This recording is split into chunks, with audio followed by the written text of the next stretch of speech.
prosecution's key witness returned to the stand today in Donald Trump's criminal hush money trial.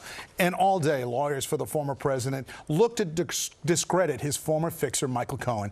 Several times during cross, Cohen admitted, as he did during the prosecution's turn, that he lied in the past about the payments to adult film star Stormy Daniels. Eyewitness News reporter Burkett live in Lower Manhattan with the very latest. NJ.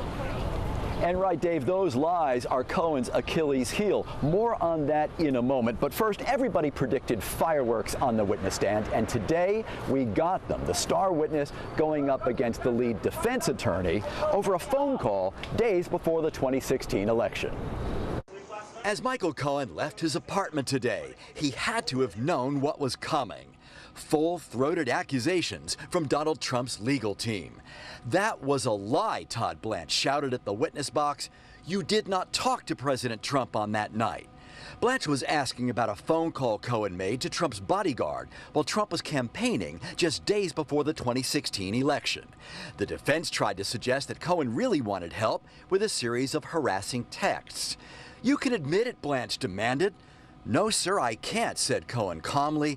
I believe I spoke to Mr. Trump about the Stormy Daniels matter. Cohen's testimony is crucial to the prosecution because he is the only one who can tie it all together. The alleged scheme to silence Stormy Daniels, the checks that were issued, and Trump's determination to keep the scandal from destroying his presidential campaign. Cohen is the only one who has testified that Trump personally signed off on it. That, he said, is what the October phone call was really about. I always ran everything by the boss immediately, and in this case, it would have been saying, everything has been taken care of. It's been resolved. But his credibility is Cohen's Achilles heel. Under cross-examination, he admitted he lied repeatedly and habitually to protect Trump, that he cooperated with prosecutors, went to jail for perjury, then got a reduced sentence. And he cannot escape his vitriolic social media post and his unbounded contempt for Trump. I truly effing hope that this man ends up in prison, he said in a 2020 podcast. But revenge is a dish best served cold.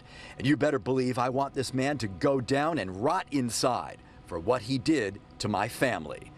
And Trump's entourage of supporters continues to grow. No fewer than 10 House Republicans, including Lauren Boebert and Matt Gaetz. This is a made-up crime. No other American in the country would be charged with this type of crime. It's like the Mr. Potato Head doll of crimes, where they had to stick together a bunch of things that did not belong together.